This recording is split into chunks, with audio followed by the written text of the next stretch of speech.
biggest thing if you're wanting to make a course is be really clear on what you're going to offer. Break it down into achievable steps for your students along the way.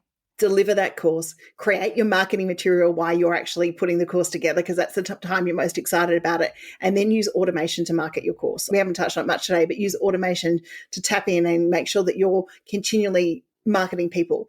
While you're creating the course, look at the lead magnets that you can do to attract people through to it, and then make sure you set up things like nurture sequences and those sorts of things along the way so the journey is taken.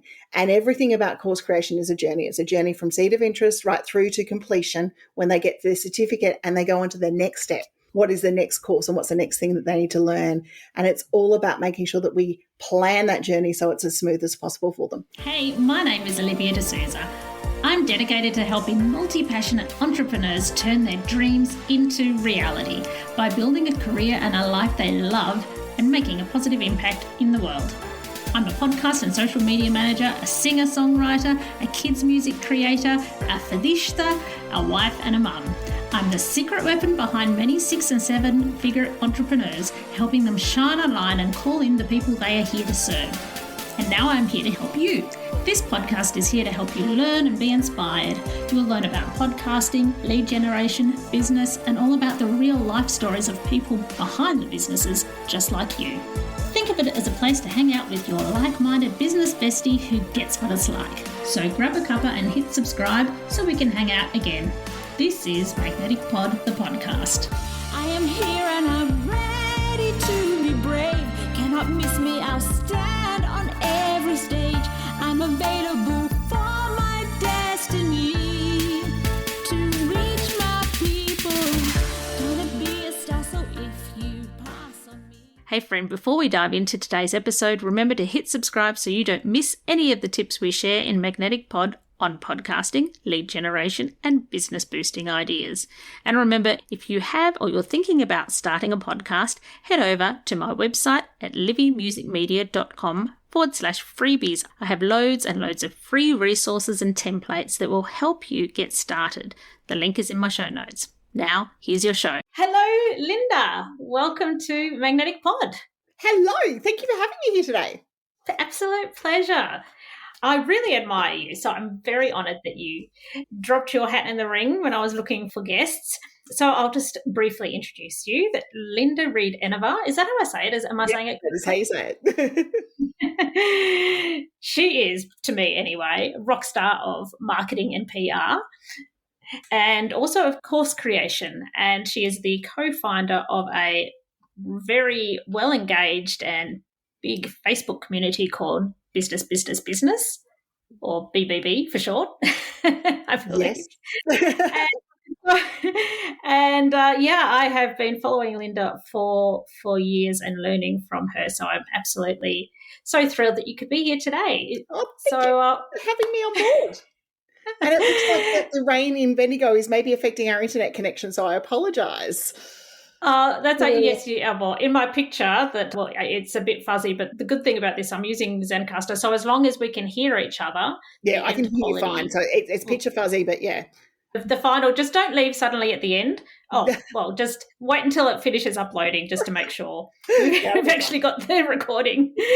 But yeah, it records locally to the computer and then uploads. So hopefully any fuzziness or pixelation. That will explain how our connection most probably can't do both at once. So apart from I could say so much more about you. Is there anything else you'd like to say to let people know about yourself, because there is so much. Okay, well, in today's podcast, we're talking about course creation. So you most probably want a bit of street cred about why I can teach course creation for that point of view. So I'm a Thinkific approved expert, have been since 2019, which is a long time out there. I'm a trained teacher originally. And as Olivia said to you before, I run the business community. So we are leading our market and teaching every day inside that space. And that's designed to help us be able to educate our market, work with our people, and do those sorts of things. So I walk my talk, I teach, I've been creating courses literally up until we got on the podcast today. I was creating a course ready to go out for a course creation summit. And also my 12 courses are about to drop very early next year. So it's a bit insane, but that's what I do. Fantastic. Well, I just think, I know for my clients that I help with podcasting or social media, that this is often where they're wanting to funnel people to, because a frustration people have sometimes is selling time for money.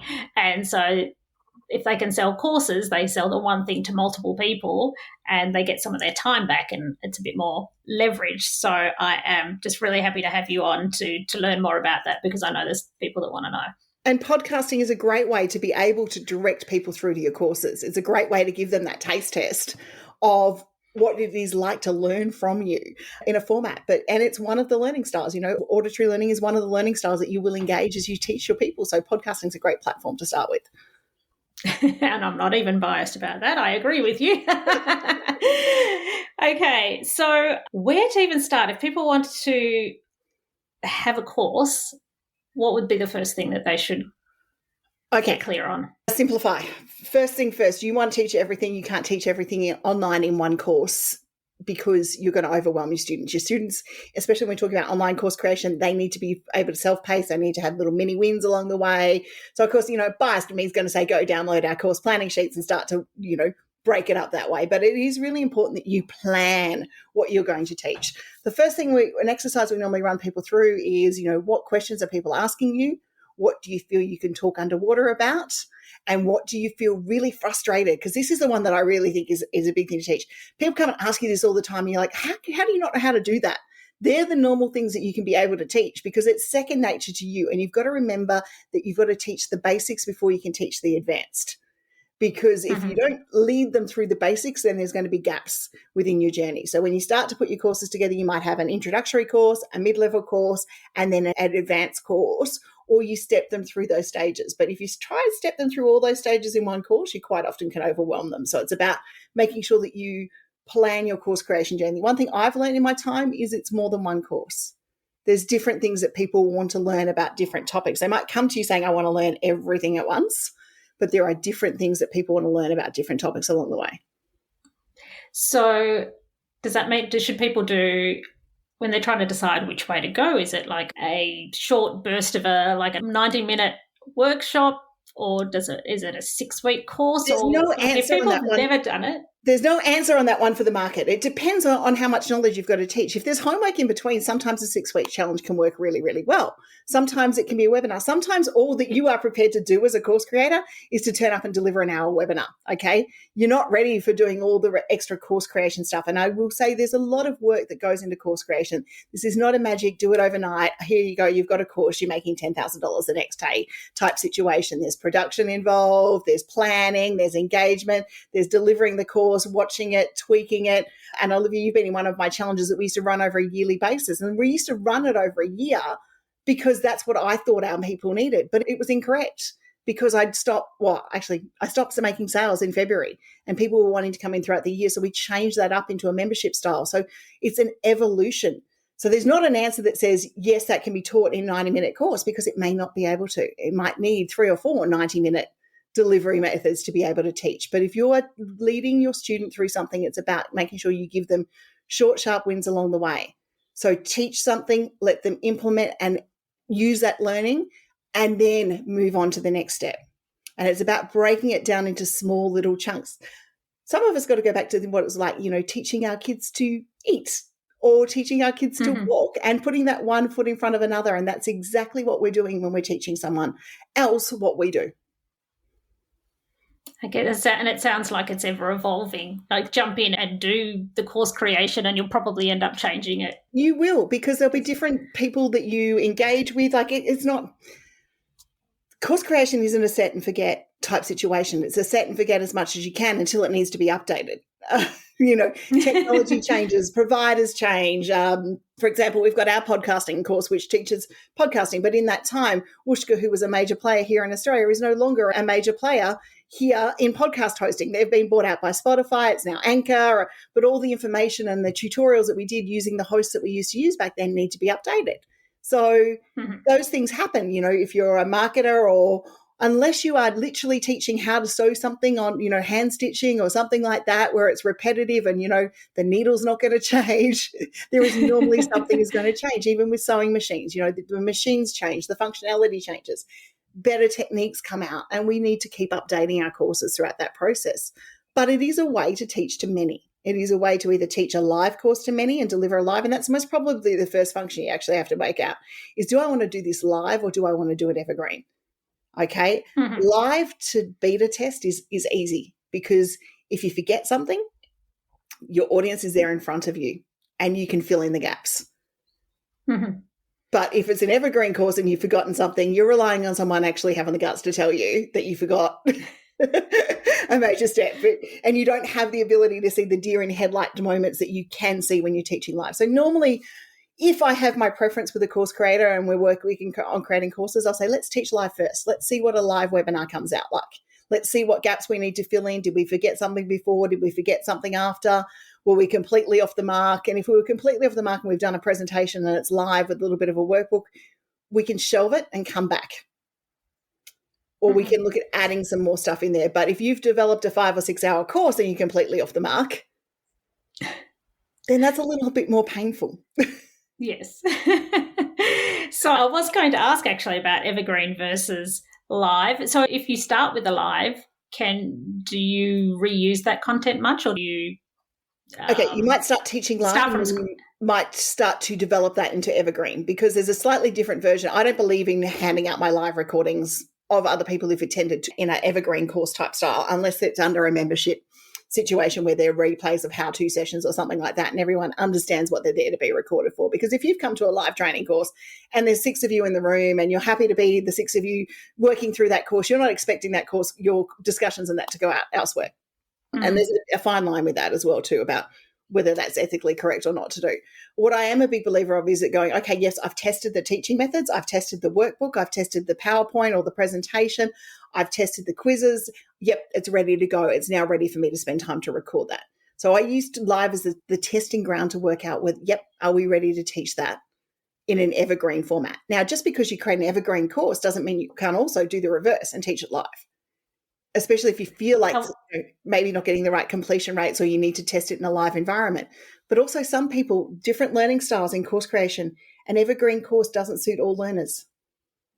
The rise of the social learner is coming even more and they need that interaction with other people, whether it's in a Zoom environment or whether it's in a classroom environment, and they need that interaction of other people as well. So while self-paced and evergreen learning is one way you can deliver your course, live, supported, cohort-based is other ways that you can deliver your courses as well. And there's lots to take into consideration, but normally live or evergreen is the first place you start. Okay. Is there, as far as one that's more successful to sell, well, as in the students taking it, is there a preference, do you find? No. There is a sense of urgency on live because there's a set date that someone has to sign up for. But there is a convenience in evergreen. So there's not you yourself will push a live course harder than you'll push an evergreen course because you need to fill however many people you thought you should have in that live course by that date. Whereas with an evergreen course, you're like, oh, yeah, it's there. If I don't get to marketing it this week or mention it on my socials this week, I'll mention it next week. And that's where the things fall behind the wayside because it is evergreen and people can take it. And the other component from that point of view is it is an evergreen course so that people are sitting there going, yeah, well, I know that Linda's got this course, but I'm not ready for it yet. So I might come back and look at it 3 to 6 months. Whereas in a live course, they're going, yep, okay, I've got to be in by this day. But the live course also has the downside of I'm not available on that day. Or I'm not available, or that's my busy time of year. So they both have their pluses and minuses. I don't see either of them each selling out. The only component that is most probably in a live situation is when you're classroom-based, you have restrictions by, obviously, the number of people you can fit into the room. I guess, I think my personal style is I'll probably be more likely to do it if it's live, actually do the content. They need the live version. Yeah. And but also So I work. But it's nice to have the reference. I work with a career coach at the moment, and most of her market is working during the day where she could teach a course. So evergreen has to be how she delivers it. That makes sense, and it's convenient for. And it's convenient a lot for them, more convenient for people. They may not be ready to move a job today, and she delivers the live version today. But tomorrow they've gone into work and gone, that's it, I'm out. And then they're looking for their course. And that's where the evergreen option comes in. So try and do it both ways. There is no reason that you can't do it both ways. And the pluses and minuses, well, I don't know if pluses and minuses are the right words, but there's different things to consider. And I guess, yes, and evergreen is probably really good in terms of just having it there, able to sell at any time and passive income once you've done the hard work. And you consistently market it, because it's not passive unless you consistently market it. Because if you forget to market it, it's not passive as in it's not passive at all. There still is marketing. I'm sorry, guys. Passive income is really not passive. There's a hell of a lot of work behind it before it starts to kicking into gear. I think there needs to be a better word than passive, probably. It's not quite. It needs to be like mad ducks spinning underwater to get to the point, and now we're floating along. What else did I want to ask you? I guess one thing that's really hard for people probably to decide on too is a price point. Do you have any advice around working those things out? Okay, so they either do one or two things in the industry. Normally when I see a course come through our desk to have a look and review, they've either underpriced, which therefore has the person questioning value, or they've overpriced it as if they're doing one-on-one consulting with the person. And you sit there and go, oh, yeah, that's great, but I don't think anyone's going to pay you that when you're not turning up in person yourself to deliver that area. Mm-hmm. Now, I don't say that any of these courses don't have value, but you've got to hit the sweet spot, and you've got to understand that, you know, it might take a month or two for that course to start to generate the sales that you want it to generate. But the investment you put into a course in time and production and preparation and planning is going to, you know, translate more towards in the future of a longer term payoff and a longer term reward. It's just like if you do an in-person or a live event type situation that, you know, there's a certain level where you break even, and then every registration after that, you know, is profit, as we like to say. So, you know, you've got to look at it from that point of view. How many students do I need in this to get my time back for my money? And, you know, is that achievable? If it's, you know, 1,000, 2,000 students, I'd be sitting there going, oh, do we really want to be doing an evergreen course? You know, this seems to be, maybe we need to break it down into smaller chunks where the investment, you know, return on investment risk isn't 1,000 people to register. We're looking at maybe, you know, 10 to 20 or 30 throughout the process. But what we find with most course creators is they've done the other thing. They'll go, oh, I'm just going to charge $27 for it. I'm going to charge $9 for it. I'm going to do a small amount for it. And then the question is, you know, there's maybe an hour and a half, 2 hours worth of learning material in there, and they're going, well, what's the point? What am I actually going to learn out of this stuff? You know, there can't be anything of any value in there. It's all going to be a sales pitch. So it's about making sure that you price in the right point of view, that people aren't sitting there looking at it. If you're going to teach for an hour and give someone a workbook and tutorials and how-tos, at least price it to the point of you value the time and the transition. And quite often it's the transition. When course creation, people are paying for the knowledge that you have. Now, it might only take you an hour or so to teach it, but you've spent 10 or 15 years to learn it. Mm-hmm. So while you might have spent all that time learning it, they're paying for the shortcut, okay? So remember the pain points that your students might have to go through if they had to learn this themselves without your know-how and shortcuts. You know, how much Googling would they have to do? How much YouTube looking would they have to do? And that's the other thing, is just because it is out there on Google or YouTube doesn't mean that you can't teach it, because what they're looking for is a succinct way and a path in your course when you're looking at teaching it. Whereas you could Google something from this guy today and it's out of date, but you've watched it and you're thinking it's in date. And it's not the latest trend, or it's not the latest how-to. So, you know, you want to make sure that you are providing them a path and a supported learning path.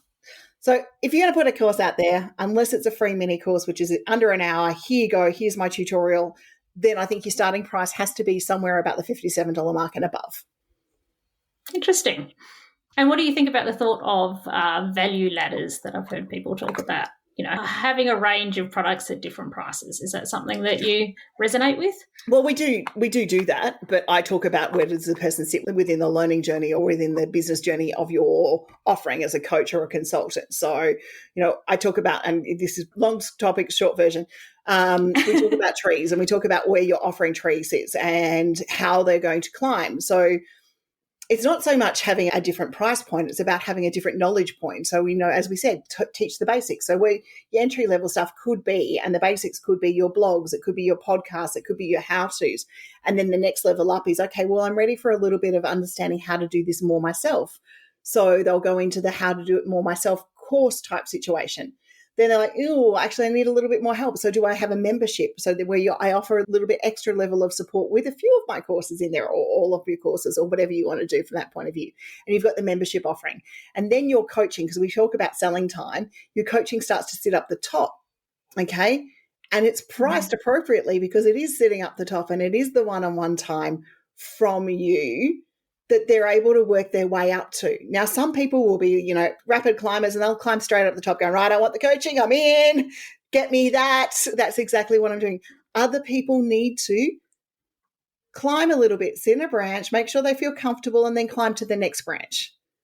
And I'm not a fan of, and I would say this in all honesty, I'm not a fan of, hey, buy this course, now you've bought this course, now then in the next 5 minutes, if you upgrade, you can get all of these extra bonuses, Be clear with your people and also be honest with them, because that half the time turns me off and sends me to the PayPal refund button in my response is, if you're going to sell, and that's where those really low price courses, that's the expectation the market has. And especially here in Australia, we are incredibly suspicious. We are the most suspicious market you've ever seen. And we think, why are they doing that? What's in it for me? It's all you just think, oh, this is just a lead magnet that I'm paying for almost, exactly. Like it's a tripwire thing. Yeah. So where's the next component? So for making a courses, I guess the key thing is getting people into the courses. So what are your recommendations around marketing? So the first things first is about planning and making sure that you actually have got your introduction. If you don't have that plan in place and you don't have those areas from there, getting people to the course is nothing else. So we need to, do a bit of market validation and that sort of stuff. So as I said, look at what people are asking you, look at all of those sorts of things. And then marketing is 80% of the job. Okay. So if you don't have time to market your course, there is no point in making one. I'm sorry, guys, but there is no point in making a course if you can't turn up and educate your market and, host things like a podcast, be a guest contributor on other people's blogs, being able to educate and share your knowledge and expertise, answer questions inside Facebook groups. If you can't do that, there's only so much Facebook ads and Google ads and all of those sorts of things will do for you. And I say from an organic point of view, you can run all the Facebook ads in the world that you like, but if the people get to your Facebook page and see nothing else, there's no credibility. And when we teach online, we have to have credibility with our audience. So they need to be able to go to Google and find you when they do their due diligence and their research. So that is where the marketing and the blogging and the guest posts and the lead magnets, okay, well, I've got this course I want to teach on this topic. What's the lead magnet?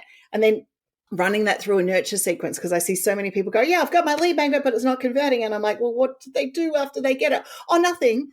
They just go, oh, great, yay.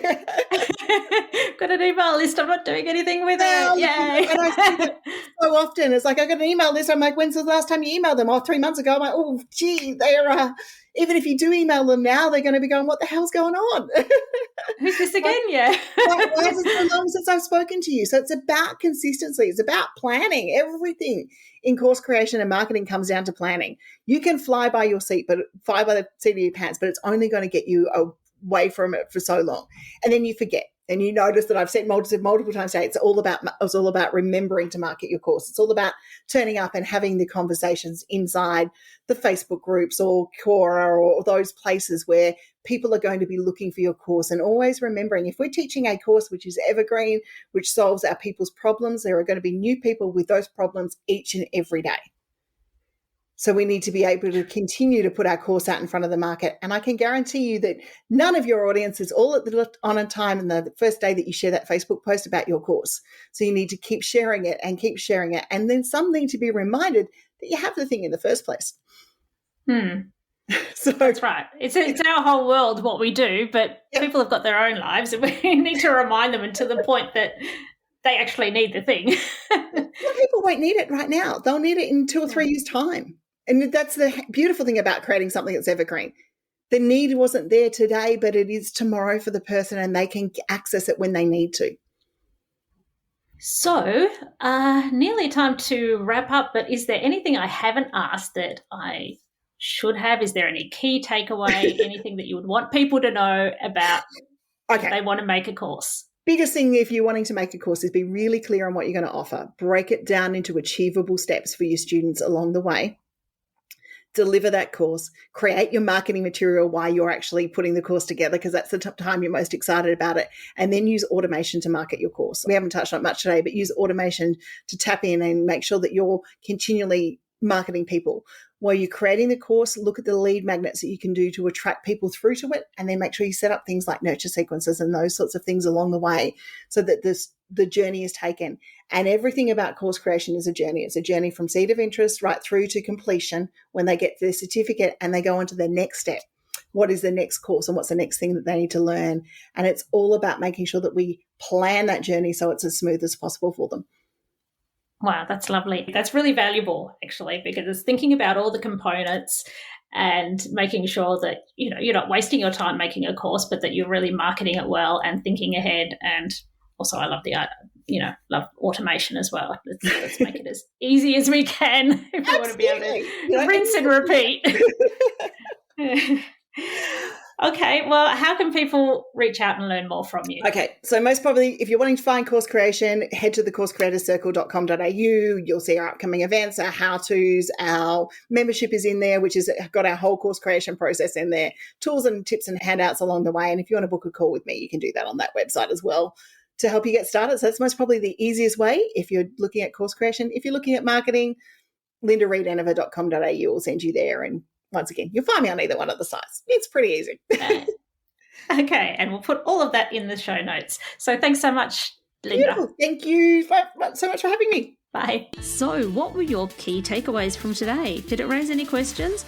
What would you like to know more about? Let me know. You can contact me via social media or email. I don't care which way you use, just reach out to me. I'd love to chat with you. And remember, you can get access to lots of free podcast resources that will help you get started or help you improve your podcast at livymusicmedia.com/freebies. Hit subscribe because I want to see you again. But for now, go forth, be the awesome person you are, live the life you want to live, and have fun. You've got this. See you next time. Show them who I be, unavoidable everywhere you see me. Reach my people, claim my power, there's no hierarchy. It is me and the universe, baby, rock solid and so ready to reach my people. Hello, it's Livy here. Have you ever wondered about what the key elements are that make a podcast truly stand out? Or maybe you're thinking about starting your own special podcast and feel a bit overwhelmed and don't know where to start. Well, I have something for you. Introducing the ultimate podcast checklist. Da, da, da, da. It's a step-by-step guide that covers everything from the initial brainstorming to advanced growth strategies. It's the perfect companion for both new and seasoned podcasters. And the best part, it's absolutely free. Da, da, da, da. To grab your copy, simply head to the show notes of this episode and you will find a direct link there, and then away you go. Remember, every podcast started with that initial spark and the right resource, so let the ultimate podcasting checklist be yours.